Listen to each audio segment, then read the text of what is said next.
A very good afternoon on Tuesday the 28th. Welcome everybody. We have alert level 3.9 is what it feels like in Christchurch. Jim, do you know what that means? Welcome, Jim.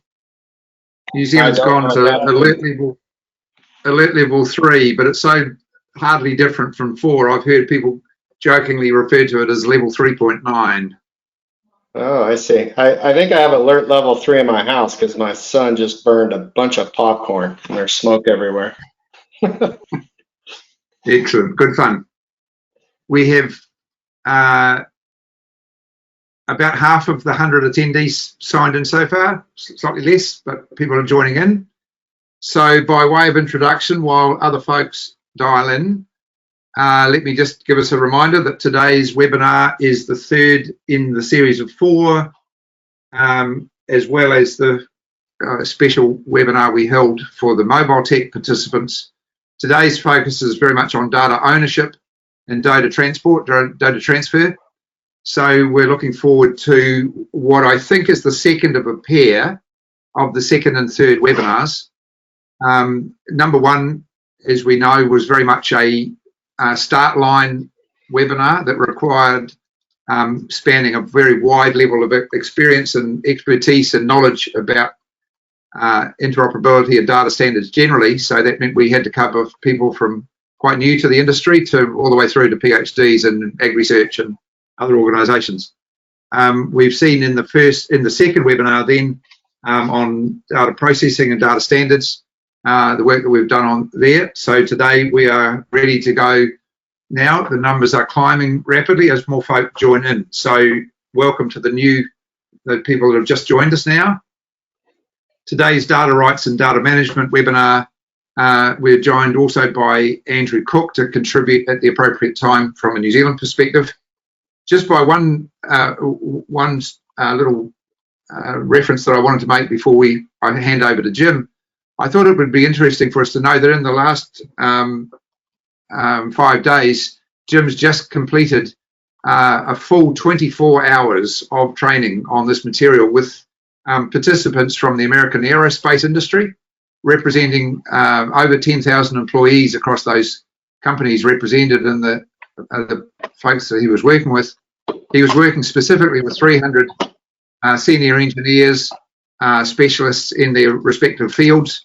So I just wanted to say that from a New Zealand perspective and on behalf of all of the participants today that we really appreciate your expertise and skill and experience, Jim, that you've been so generous in providing this to us here in New Zealand. We know that you're very busy and you're in a lot of demand, and not just within the ag sector. So that was a pretty impressive note to add to your CV, and only just completed it too. So with that, I will hand over to Jim. And Jim, would you like to pick up the threads and start on webinar 3, which is the second half of the middle 2. And then towards the end of this webinar, I will tell you about what's happening in webinar 4. Thank you, Jim. Over to you. And thank you, Kenneth, for that. So we've completed 2 webinars, and also I did a presentation for Mobile Tech. And as Kenneth said, this is it's almost like the last one was 2A and this one is 2B, because this one pairs nicely with the last one. The last one we talked about processes and the importance of data standards. And then today we're going to talk about data rights and data management. And really data management is the bulk of the conversation, but we'll get into data rights, and I'll have a conversation with Andrew Cooke on that. Okay, just a couple points before diving in. Again, we have a wiki with some content, and you need an account to access it, but it is free. The account is free, and your email won't be used for any purpose other than to maybe let you know when it's been updated. I have to confess that per Kenneth's comments, my last week was exceptionally busy, and I didn't quite get content put over in the wiki related to this session, but I will be delivering this set of webinars the week of June 8th for primarily a North America audience. I suspect we'll get some folks from Brazil as well. But I'll have the content for this workshop session, as well as updates to the previous 2 sessions, available then. And then, if appropriate, to email you, I'll ask Kenneth or Tim or someone if they don't mind shooting you an email, just letting you know that the content is updated.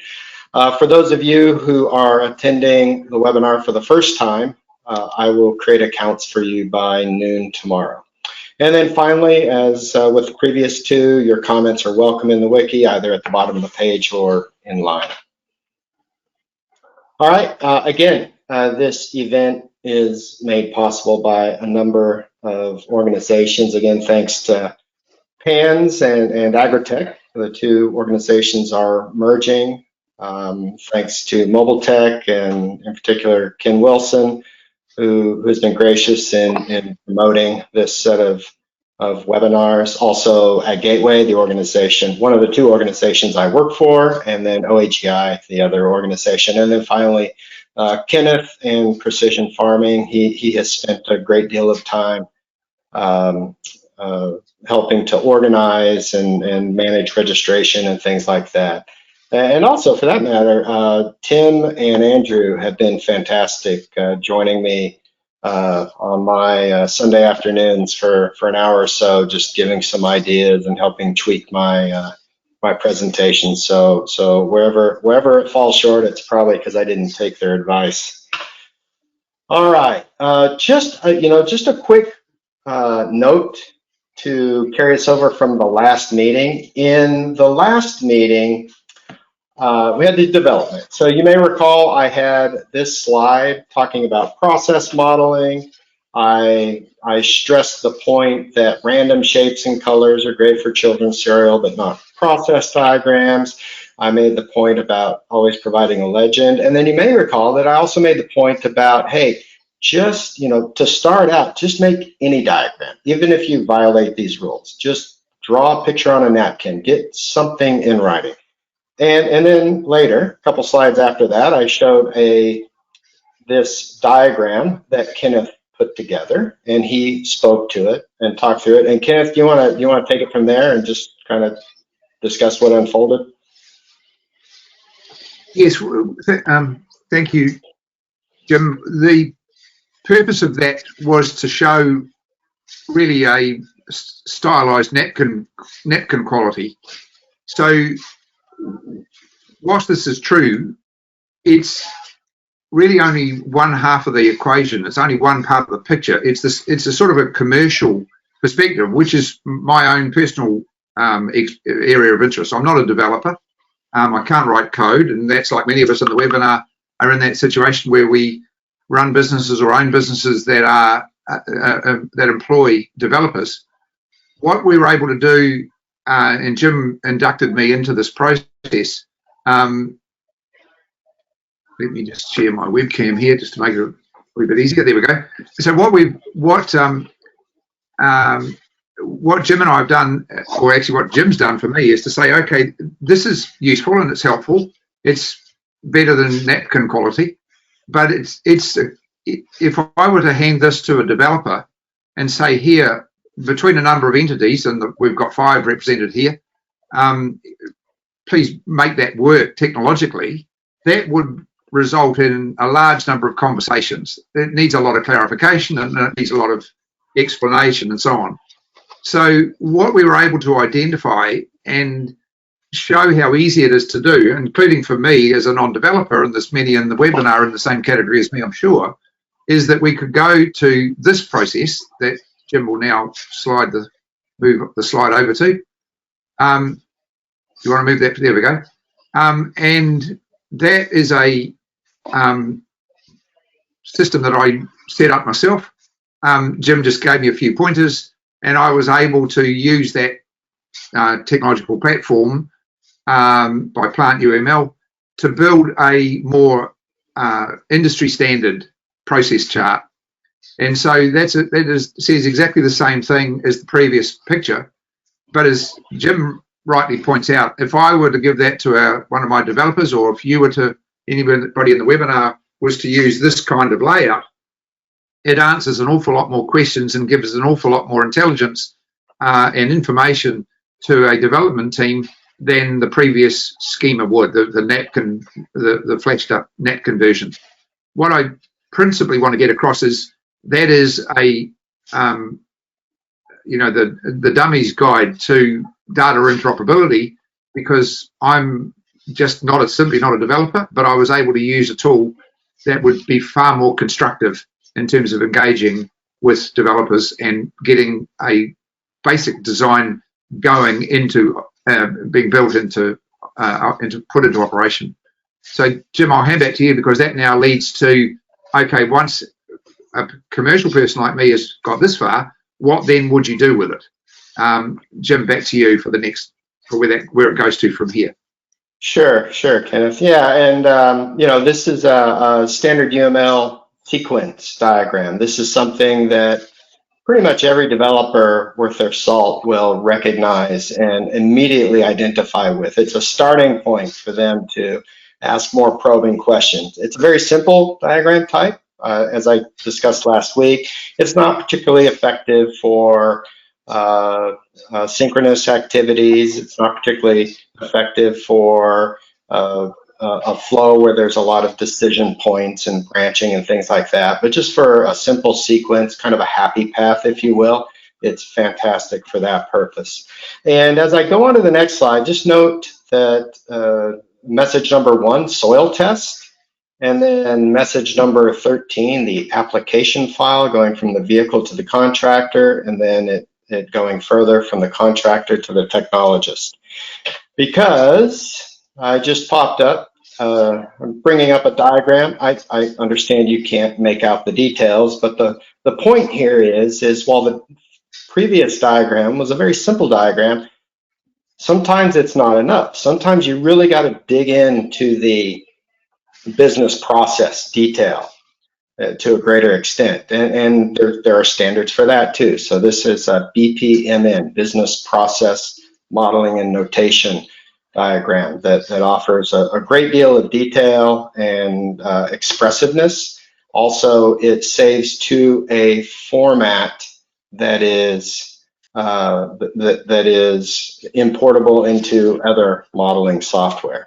And by the way, just somebody was asking about the tool for this. The scripting language is just called Plant UML. You can see it up here in the title of the diagram, Plant UML Preview. So that's the tool. I'm showing this, or that's the scripting language. The tool I'm using is Visual Studio Code, and I have produced for the aerospace company I was working with last week, I produced a tutorial. We don't have time to get into that, but it is publicly available. You don't even need a wiki account, and I can send a link to that if you want to know how to set this sort of thing up. And it's also, there are a couple of places online that you can write this sort of script and produce that kind of a diagram. Okay, so again, a more detailed diagram. And we've been working on this in AgGateway. It supports a lot of branching and waiting for messages and things like that. Also, I mentioned the application file. Here's something that just 9 hours ago, I was in a meeting, in an AgGateway meeting, and we were going through various aspects of the ADAPT data model and talking, and you can see, kind of over right middle, there's logged data. And that would be that would be kind of a principal chunk of data that would appear in application data. So I just show that to give like a little, timely relevance that these kinds of discussions are happening all the time. So you should be familiar with this. I've covered it the last couple of weeks, and I bring this up just to provide some context to what we're going to cover today. So remember from last week, we talked about we've got a sender, we've got a receiver. The sender goes through sort of a stack of activities that leads to a message being sent over the wire to an API on the receiver's end. Somewhere around the API, there's some authentication and authorization confirmation. And then the receiver kind of takes it through their stack all the way from message receipt all the way to ingesting into their system. So today we're going to talk about, it sort of starts with sending the message, and then we move on. Can I, yes. Can I, we seem to be just having a bandwidth issue at the moment. I don't know whether. Back to the show. Okay, so again, we're going to cover kind of starting with sending a message, talk about transport and routing. We will talk about API, we'll talk about authentication and authorization, and then we'll talk about kind of the final three on the receiver side, transforming a message into a preferred internal format, really around comprehending data, not the actual function of transformation, and the implications of understanding a message and what that means for performing business validation and ingesting into your system. So let's talk about moving data and APIs. And note in the subtitle there, moving data A to A and B to B, and the role of APIs. So moving data, there are lots of ways that you can hear this talk discussed. You can hear it talked about in using APIs, message transport and routing. You can hear web services, all sorts of terms. Kind of the long-standing term that I've used is message transport and routing, getting data, getting a message from one system to another.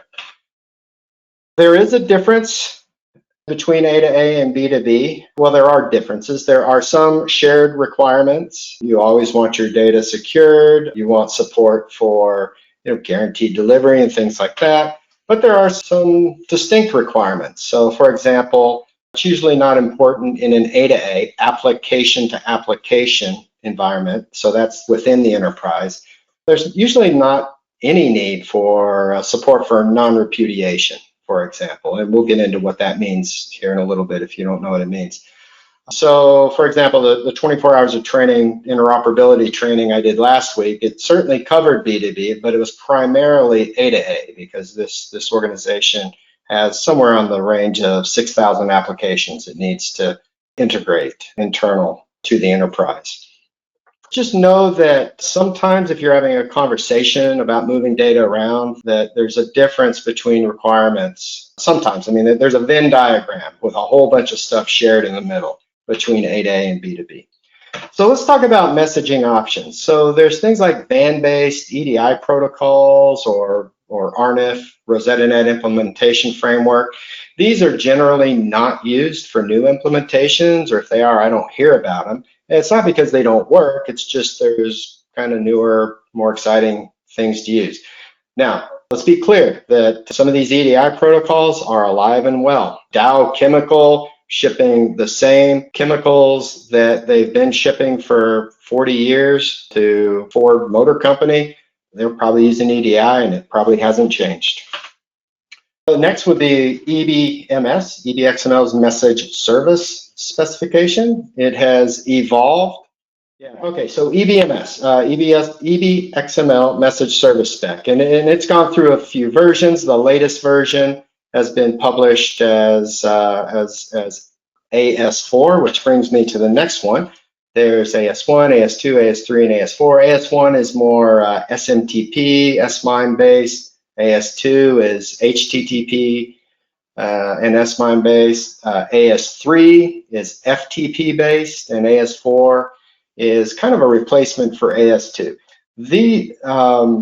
A couple of these, or maybe just one of them, is the sort of protocol that like Walmart expects their customers to use. Finally, or next, there's WSDL, Web Service Description Language, and SOAP-based web services. These are sort of heavyweight, strongly typed web services. Developers tend to not like them much. And then finally, we have RESTful web services, and we'll get into more of that in a minute. And there's many, many others. But really, the most popular one nowadays is RESTful web services. And I won't get into the history of that. I do talk about the history of it a bit in the online content in the wiki, which we'll make available here pretty soon. But anytime you hear RESTful, I know for many business people it sounds a little silly, but REST, as you might guess by the appearance there, is an acronym, and it just talks about sort of a lightweight, kind of chatty way to pull to get resources, post resources, make updates to resources across the web. Developers tend to love it. And at the end of the day, if you're going to integrate systems, you want good developers. And the only way you're going to get good developers is if you are using something semi-modern. Because if you push them back to some of these older things, they're probably not going to be interested in working for you unless you pay them a ton of money. You might have to pay them a ton of money anyway. Okay, just one point. Sometimes, with those protocols, there can be a lot going on with those protocols. And sometimes you'll have vendors come along and say, "Oh my goodness, there's just too much there." And so here we have some New Zealand dairy farmers harvesting triticale, and you might look at that and hear something like, "While the complicated machinery, just use diesel." Now, obviously, to all of you on this call, that's a ridiculous statement. But some people use that level of logic when talking about, keeping things simple or get back to basics or something with respect to messaging protocols. There's a certain level of complexity, a certain set of requirements that are inescapable. You've just got to meet them. And you can push the complexity around, but it's going to show up in other areas. So just watch out for that logic. Getting back to basics is great for baking pies, but not so much for agricultural technology. And maybe just to drive this point home, if we sort of dive into good and bad vendor solutions, you can see here a set of non-negotiable messaging system requirements. You can think of, there's a floor there and kind of a couple walls constraining, boundaries of a process, and the green are all the non-negotiable messaging requirements. And so a good vendor will come along and they'll create value by reducing cost and/or delivering better outcomes. Okay, just what you would expect. And they would say things along the lines of, "There is no silver bullet, but our experienced team can help." Okay, that's great. And by the way, AgGateway members value vendors, and we even refer to vendors as allied providers, as in solution providers allied to the agriculture industry. Because even the word vendor, a lot of times in the United States anyway, it's almost like a negative term. And so in AgGateway, we use the phrase, or use the term allied providers. Now, with the bad vendor solution, I characterize bad vendor solutions as those solutions that move complexity around without creating value. The things you'll hear is, "Oh, let's just keep things simple," or "Why overcomplicate things? Just use our solution." And then what we see happen is the bad vendor solution will definitely push out complexity, and they'll make the part that their solution addresses maybe simpler or seemingly simpler, but all the other complexity gets squished somewhere else, and you have to deal with it somewhere else. We see it all the time with long-running business process management, certain security solutions, things like that. So just be aware of that. And often what you'll hear is after the vendor pushes the complexity somewhere else, they'll say, "See there, things are so much simpler where our solution is used. It really brings attention to how overcomplicated the other parts of your system are. We can help." And then you're just diving into a cycle that's really negative. So a key element is understand your enterprise architecture. Somebody in your business understand it and be ready to be critical, critically evaluate vendor solutions because there are some really good ones out there. Just a quick note on blockchain.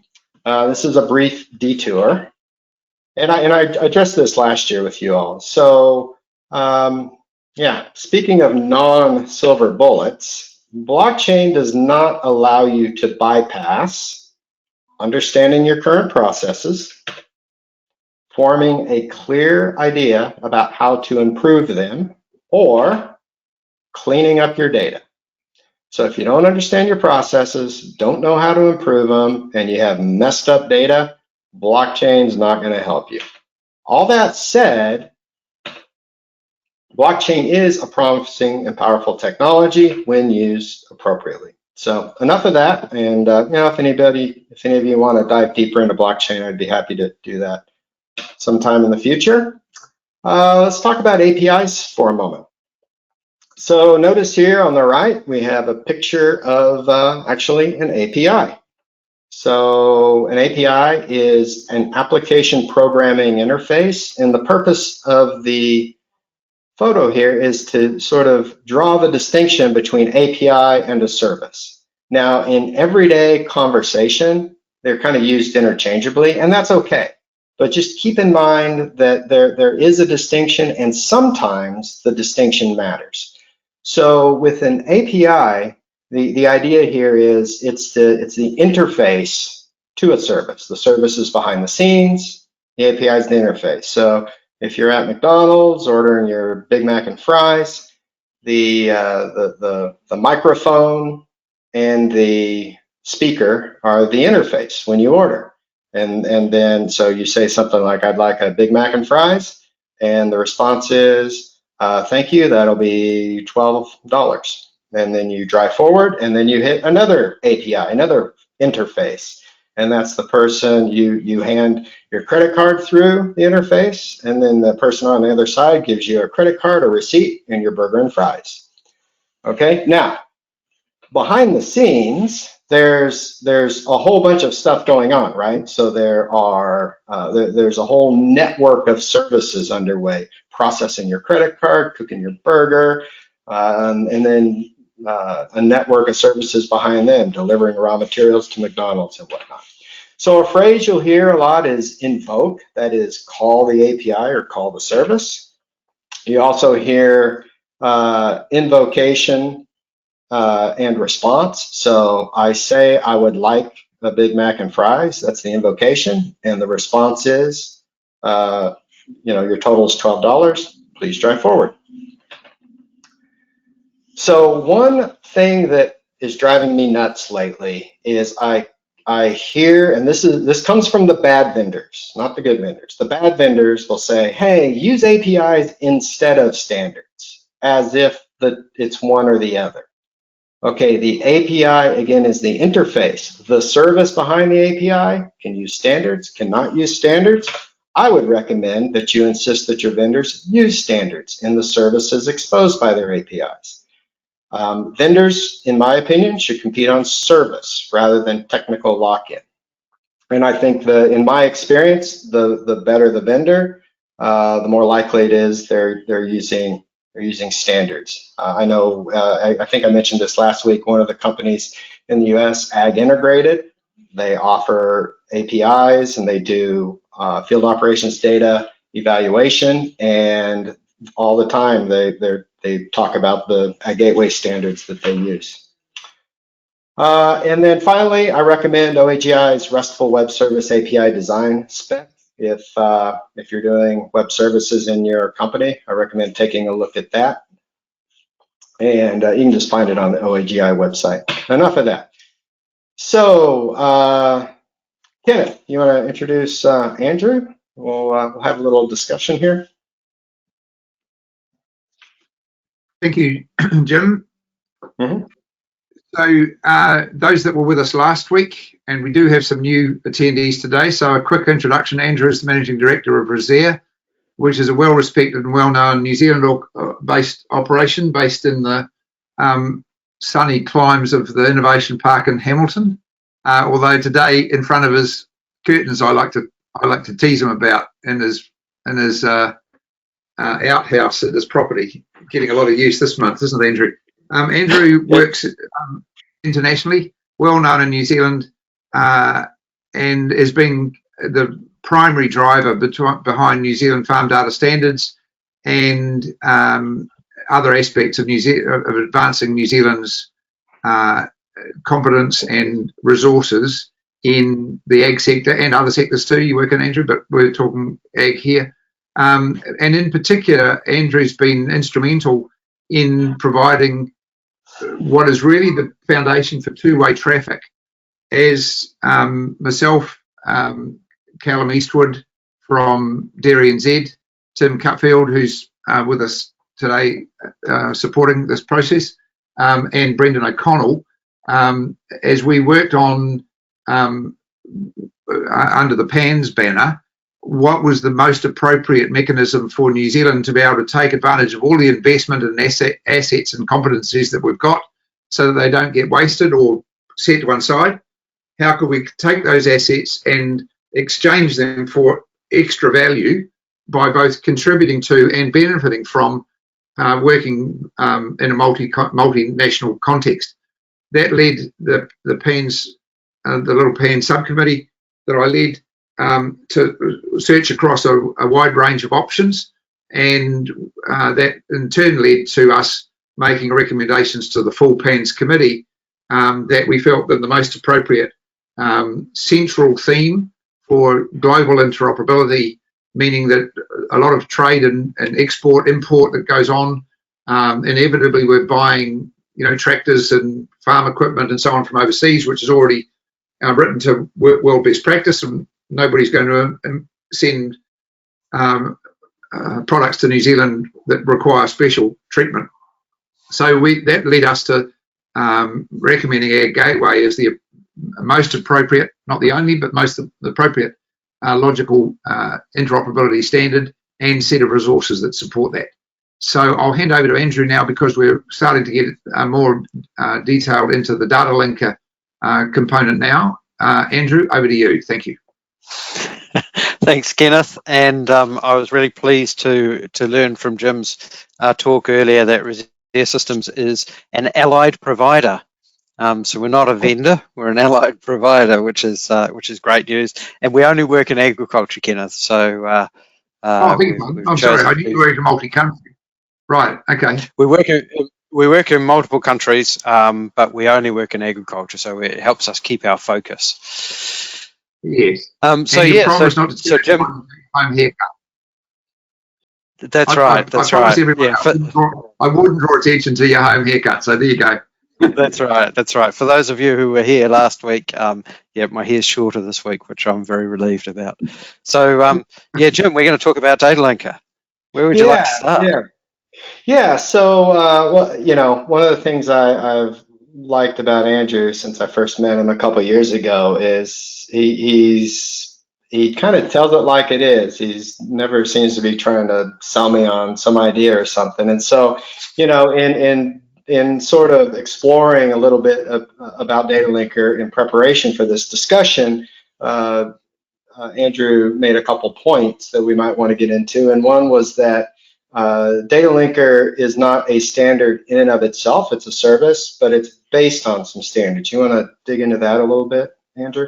Yeah, absolutely. So we spent a lot of time really from 2012, 2013 working on the New Zealand farm data standards, which, despite New Zealand in the name, right from the outset we said we're not going to reinvent what else is in the world. We're going to only cover the places where there are gaps in what we need to be able to transfer between enterprises and applications in New Zealand. And so that's what we focused on, which led us initially very much into the livestock space, but we spent time working on financial data and a whole bunch of other things that are relevant, particularly relevant to New Zealand organisations. And that process was very much a standards type approach. It wasn't done through a existing standards body, but New Zealand primary sector organisations created a bunch of standards.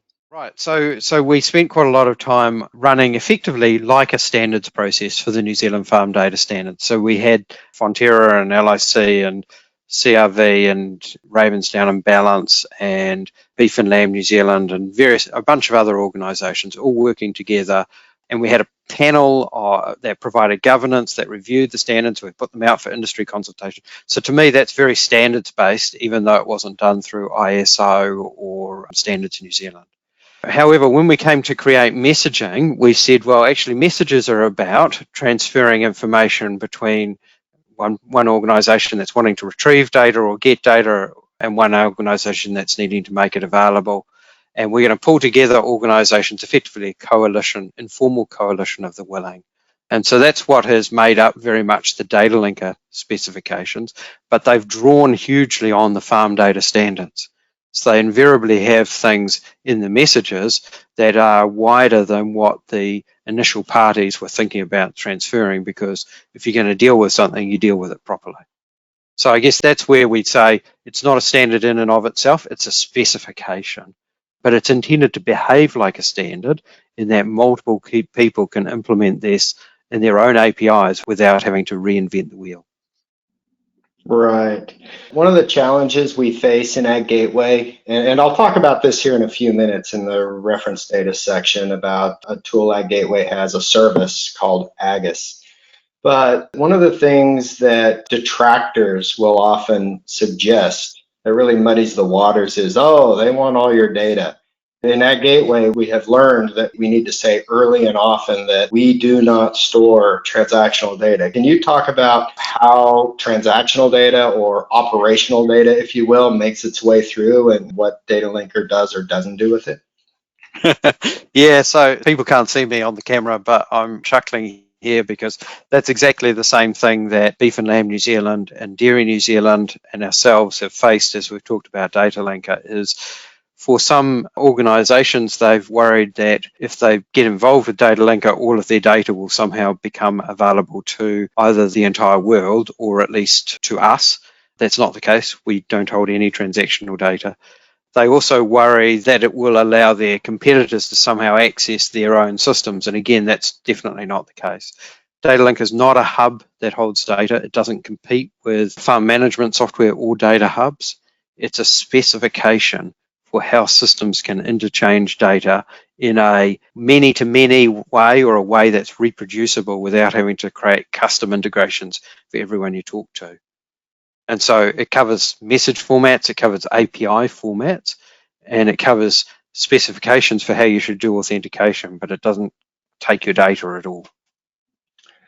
Right. Speaking of those things, just to name drop some standards, and the business people on the call probably won't register with them much. You use JSON schema, Open API specification, OAuth 2, and I'll get to that in a few minutes. But, you know, these are all state-of-the-art yet proven standards. Do you see developers really embracing that technology stack?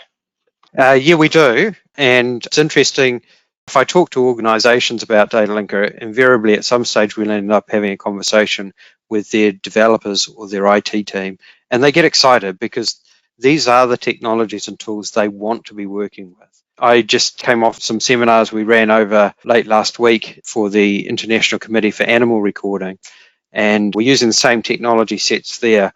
The exciting word from developers from a whole bunch of different companies and countries was, oh, well, I develop in C#, I develop in Java, I develop in JavaScript, Node, or some other language, but we can all use this technology because it works really well with all of those tools. And so, yes, developers like it very much. Right. To switch gears and 2 more questions for you. So in AgGateway, we tried a couple of times and failed, mainly due to unwillingness to fund or invest. But I noticed that a registry is one part of Data Linker where companies can register their endpoints, to use a technical term. Like, how can a partner connect with them? Can you talk a little bit about that and how you were able to pull off that sort of a service as part of Data Linker?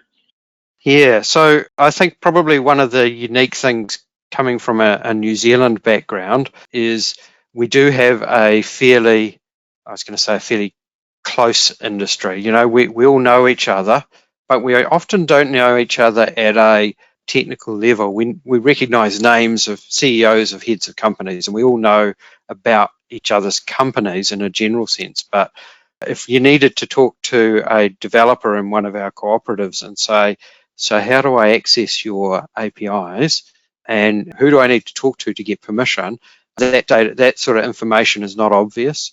So we created a registry, and this is the one kind of thing that Data Linker has that's an active component. That's not a specification, I guess. There's a registry where if you've got an API that complies with one of the Data Linker schemas, then you can publish your endpoints your endpoints for authentication and your endpoints for that API. And you can also publish your terms and conditions, and you can say, here's our public terms and conditions for access to this data. And your terms and conditions might be very, very standard. You basically say anyone who wants to access this, as long as they agree to these things, can access the data. Or they might be extremely tightly held, and you might say, no, here's what the terms and conditions look like, but you actually need to sign an agreement with us before you can access the API. And either of those is fine. But Data Linker does provide a sort of workflow with a bit of email and other things that enables you to contact the publisher of that API and say, hey, I'd love to use that API. Can I start using it? Yeah, that's great. I'm about to kind of kick off a section here on reference data and data semantics, talk about that for about 10 minutes. And maybe this question will be a good segue to that. Can you talk about the identification schemes that you see in messages being used through Data Linker, or just more broadly in New Zealand, and any of the challenges around identifiers or semantics in general? Yeah.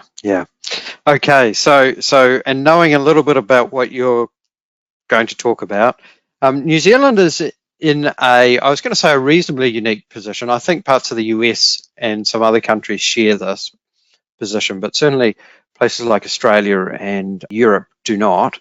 We kind of lack consistent, reliable identifiers that are used right across the industry to identify things like farms, farm businesses, even animals to an extent, although with NATE we've got a lot better at that, but obviously sheep are still not in NATE. So we do have a lack of consistent identifiers. And so when we designed the data linker schemas, we kind of had to make allowance for the fact that we couldn't just say, great, this field here will be our national farm ID, because there isn't a national farm ID. And so we had to say, wherever there's an identifier, we're going to do two things. Each identifier comprises a scheme and an ID. So you can say, oh, this is a Farms Online. That's the scheme. And then here's my ID within Farms Online. Or this is an Agribase ID. And here's my ID within Agribase. Or this is a NATE number. And here's my ID within NATE. So a scheme and an ID wherever there's an identifier of some sort. And secondly, we support multiple identifiers. So we've needed to kind of make it a way that you can navigate to get to some data that you don't know necessarily what it's called on the server you're getting it from, and to be able to get that data back and kind of filter and say, here's an ID I recognize. We're both using the Agribase ID. Great, I can match the data in my system with what I'm getting from this other system. And interestingly enough, we took that idea to the International Committee for Animal Recording. We basically took the data linker individual animal schemas there, and they've adopted those quite significantly. And they said, that's great, because Europe, every country has its own farm ID that is unique, but we trade things right across all these different countries, and they each have their own farm ID system. So the scheme and ID approach works really well there as well. All right, well, thank you, Andrea, and we'll come back to Andrea here in a few minutes. I had a question from the audience. Is data linker registration similar with API management, i.e. Microsoft? Is that a similar concept, Andrew? It's similar and different. It's a simple process. You set up an account at the data linker site. The developer does this for their organization, and you register your API endpoints there so that other people can find them. And there are some RESTful web services that mean that you don't have to find those through the UI. You can also look them up using a software package as well. Okay, well, let's keep going. Let's talk about reference data and semantics, making sense of what you have. So here we have a pretty picture of an iceberg, and there's, of course, with all iceberg metaphors, there's the part below the water and there's the part above the water. So with respect to data, and certainly data in agriculture, man, the part below the water, that's semantics. The rest of it is everything else. It's just making sense of data can be such a struggle in agriculture. So with data, we kind of see a continuum of types of data. And But let me just, I think this will make sense as it unfolds here. So first would be things like Boolean values, which are true and false, computation-related numbers, in other words, quantities, things you might do math on, and then dates and times. And then there will be things like fixed code lists, days of weeks, months of year, things like that. And then you'll have infrequently changing code lists. Those are things like currency codes, country codes, things like that. And then you'll have frequently changing code lists. And those would be things like maybe commodity codes, soil condition codes. And then there will be identifier schemes. You can think of that as like GS1's global location number, a vehicle identification number, IRD number, and so on. And then finally, you get to free-form text, things like descriptions, product descriptions, things like that. And then finally, binary files, photo, audio, video, all sorts of other file types. And again, this represents a continuum. At the top, true, false is pretty easy to understand. The semantics are not complicated there. A number for a quantity in terms of what the number means, that is really clear. We'll see in a second that there's more to it than that. The same thing with date and time. Fixed code lists, pretty much the same. Also pretty much the same for the infrequently changing code lists. But then as you keep going down, things get a little more complicated. So with frequently changing code lists, how do you know when it's been updated? What if you get a message that contains a code that you're not familiar with? Where do you get those codes? And then free-form text, that's balls up in the air there in terms of what you can do with it. Hopefully it just makes common sense. And so you have all these things at work. Let's look at an example. Consider this, a purchase order. Okay, and again, I use purchase order to keep it simple. All right, line 2. Line 2 has a time there, but the question is, what's the time zone? Is it a local time zone? If so, what time is it? Is it literally 5 minutes ago, New Zealand time? Who is the buyer identified by the ID? Who assigned the ID? Like, if I don't know, who do I go ask? Lines 13 and 18, what is the item identified by each of the ID? Same question as before, who assigned them? Who can I ask what they mean? And then lines 15 and 20, what is the unit of measure associated with the quantity 15 and the quantity 56?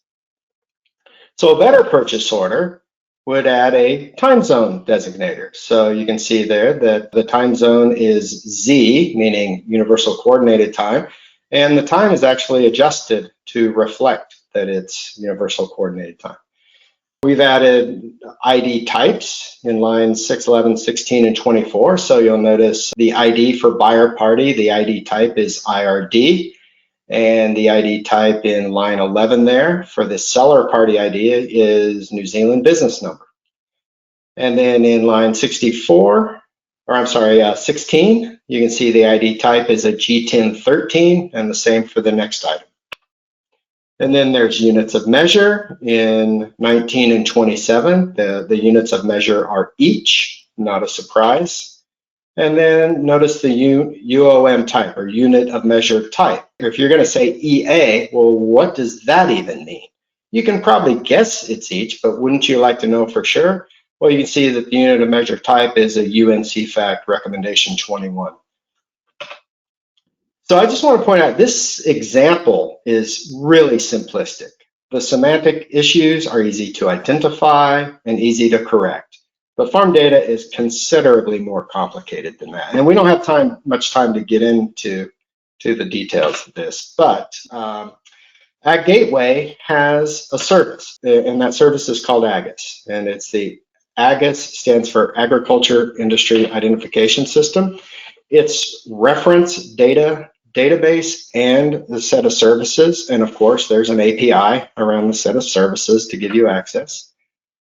It contains global location numbers. We have an agreement with GS1 to issue global location numbers, and we have 5,100,000 farmers and businesses and locations in the database. We have over 200,000 G10s, global trade item numbers, again, a GS1 standard. And then we have 665,000 seed licenses. So what farmer, given a GLN, is licensed to sell what seed?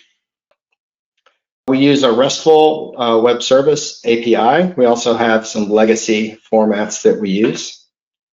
And as I told you, I would emphasize, as with Data Linker, we do have data, and we have all this data listed here, but there's no operational or transactional data. And by the way, with the GLNs, you don't get to just download the GLNs. You get to upload a set of demographics, and then AgGateway will match that set of demographics with the industry identifier and give the identifier back to you, and then add that entity to what we call a subset. So again, no operational or transactional data.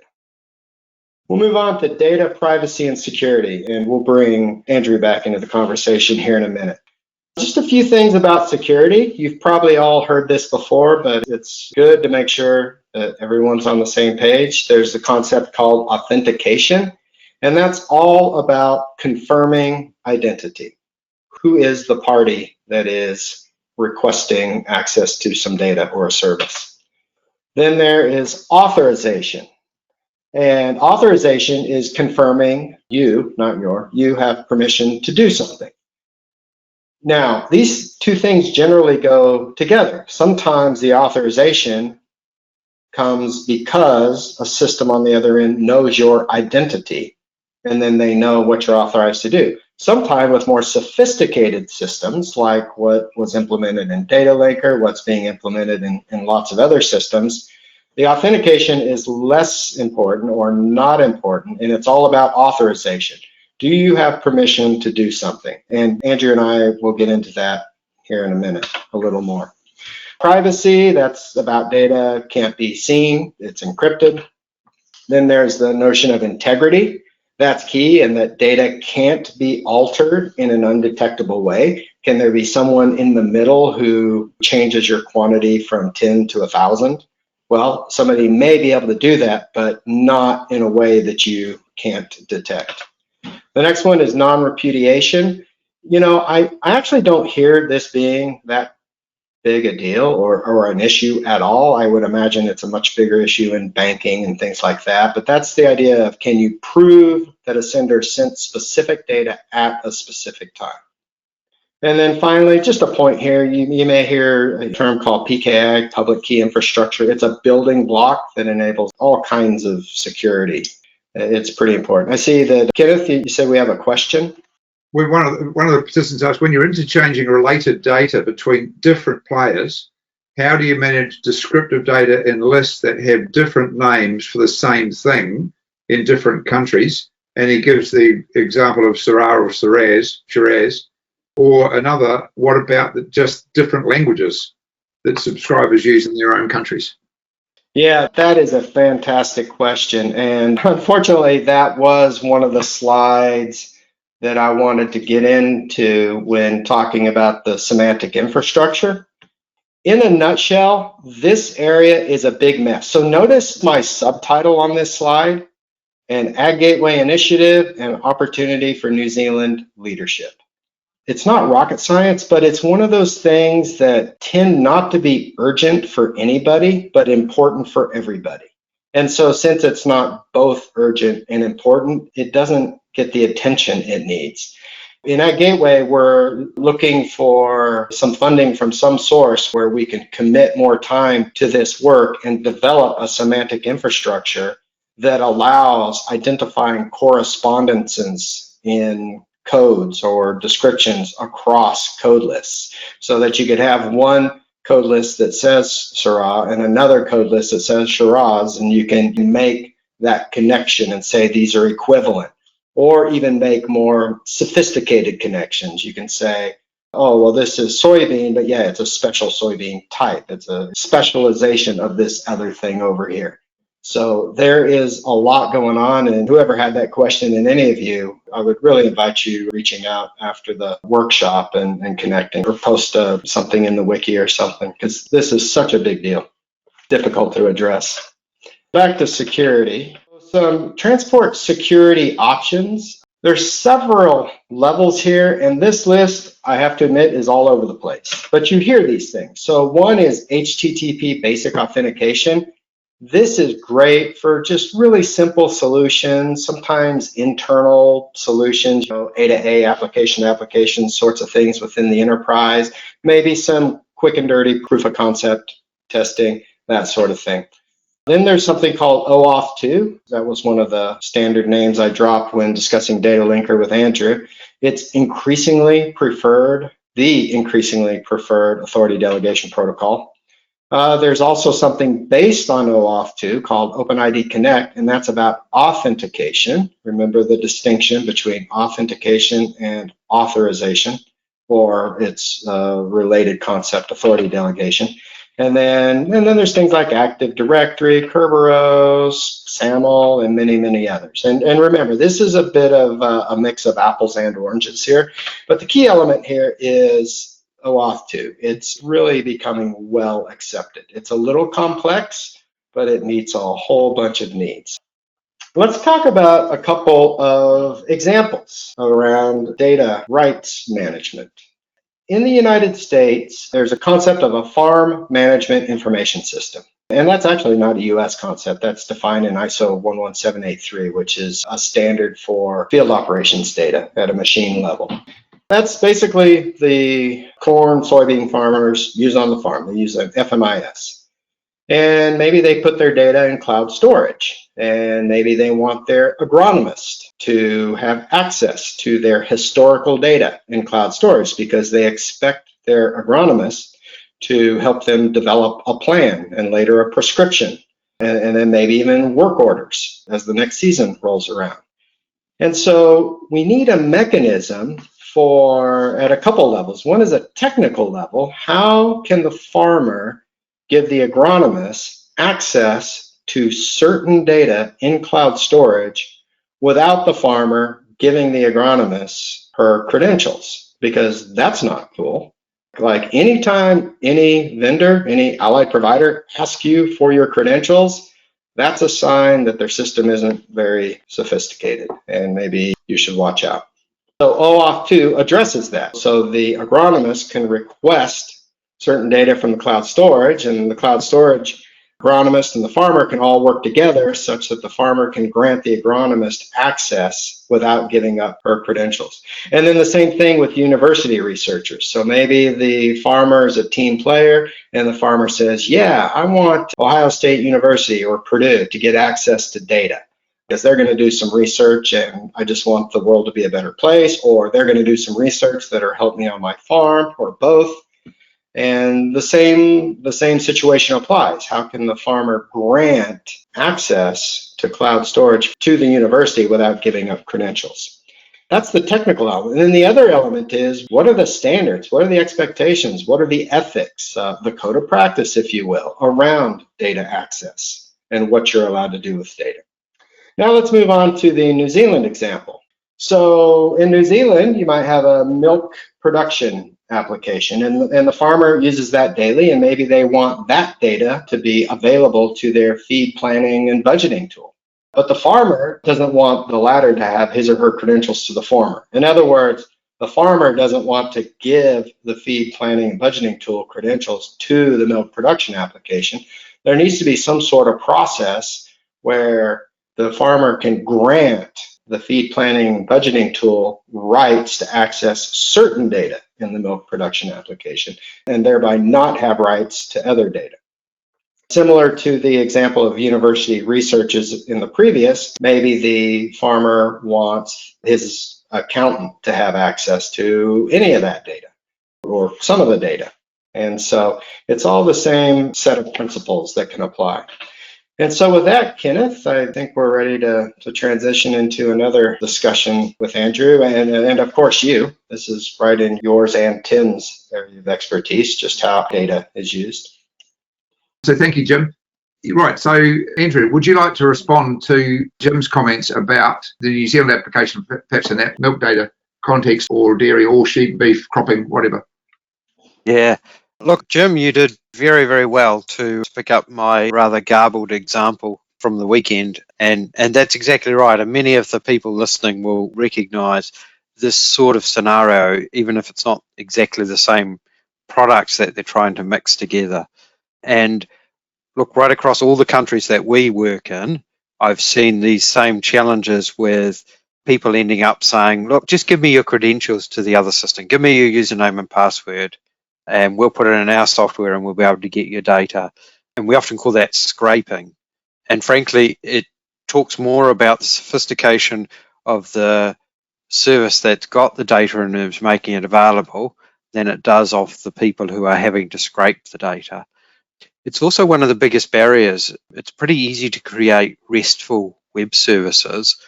It takes a bit more work to get your authorization and authentication sorted out. And that's the piece that I often see organizations struggling. You know, implementing a standards-based API might actually only be quite a small job, but making sure you've got the permissions right is the bigger piece of work. It just occurred to me, I should definitely qualify my earlier statement about watch out for vendors who ask for usernames and IDs. To be practical, there are cases where you just kind of got to do that, especially with legacy systems, like old legacy systems. But for any solutions that you purchase nowadays, in order to get data out of the newer solutions, you shouldn't have to cough up credentials. But right. Anyway, just use common sense there, I guess. So the New Zealand Farm Data Code of Practice started in 2012, 2013, and had organisations like Beef and Lamb and Dairy NZ, the Veterinary Association, the Fertiliser Association, and a bunch of others involved in setting it up. And really what we were trying to do was help facilitate the sort of conversation that we wanted to see between technology providers or organisations who hold data and farmers and growers who we call producers. And we wanted to, well done, Jim, that's the slide. And so what we wanted to do was kind of give the sort of guidance about what we saw as good communication and good behaviour. We didn't particularly take a big position on who owned data, but we were much more interested in if a producer signs up for your application or your service or something that's going to be collecting data about them, do they understand it? Have you given them English readable terms and conditions that help them to understand what are the rights you claim about the data? Where is the data held, at least in a general sense? What sovereignty rules might it be under? Who are they dealing with for this data? Is it a New Zealand or Australian company, or is it a company based overseas somewhere who just happens to have a New Zealand website? All of those sorts of things. We wanted people to be able to read and understand. And we were particularly interested in an organisation's practices around allowing producers to get at their data, allowing producers to move their data, or equally saying to producers, well, you can move your data, but we rely on it for national benchmarking, so you can't delete it, right? All of those sorts of options are fine as long as you communicate what it's about. So the New Zealand Farm Data Code of Practice was really designed to get good communication happening.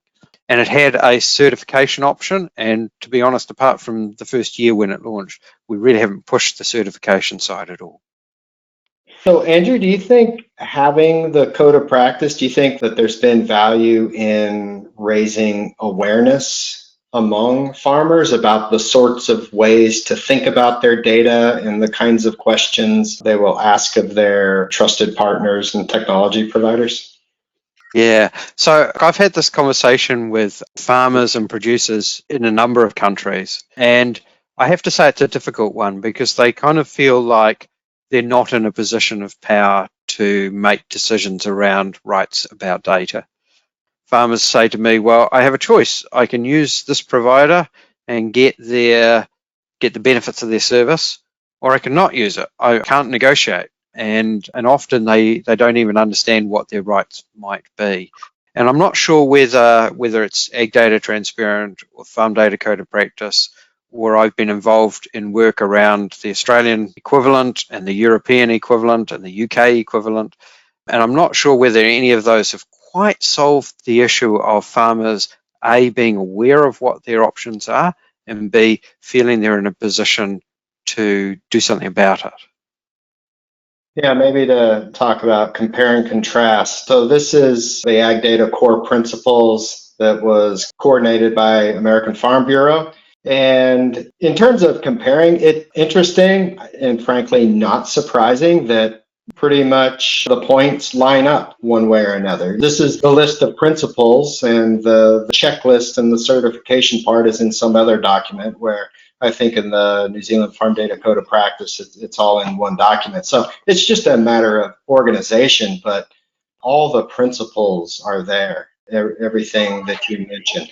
So one thing before we need to transition into Q&A, Andrew, you and I have discussed that while there are the educational elements of what a farmer should consider in contracts that they sign, what rights that they should be aware that they have and ensure are enforced, one of the challenges is some of the technical capabilities. So we talked about some ways, like using OAuth 2, for example, for authority delegation.